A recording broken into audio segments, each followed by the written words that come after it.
Trupa gjyqësore ndërkombëtare përfshir ato në Gjykatën Evropiane të Drejtësisë dhe në Strasburg, po u ngren pengesa gjithnjë të mëdha kërkesave të përdoruesve të SKY-ECC për rrëzimin e procedurave penale ndaj tyre. Megjithatë, të dyja këto institucione ndërkombëtare ende nuk janë shprehur pro legjitimitetit tërësor të dhënave kriminale, të siguruara nga çkodimi i dy platformave telefonike. 2 muaj më parë, Gjykata Evropiane e Drejtësisë shpërndau një opinion miqësor për të gjitha gjykatat e Bashkimit Evropian, në të cilën u sugjeronte që çdo shtet antar duhet të përdorë të dhënat e siguruara nga SKY-ECC,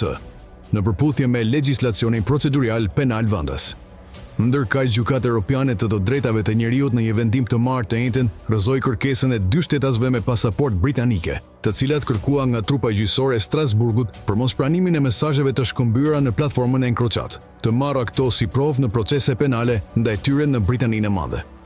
Zyrtarisht, Strasburgu e rrëzoi këtë aplikim, me argumentin se kërkuesit nuk kishin ezauruar të gjitha mjetet juridike përpara se të drejtoheshin Gjykatës Evropiane të Drejtave të Njerëzit. Në këtë mënyrë, Gjykata e Strasburgut vendosi si kufizim për çdo individ që kundërshton përfshirjen në hetime penale pas të dhënave të SKY-ECC që do ndjek mjetet e nevojshme juridike. Kjo do të thotë se individët, para se t'i drejtohen Strasburgut më së pari, duhet të kundërshtojnë në Francë procedurat e ndjekura nga autoritetet e atij vendi.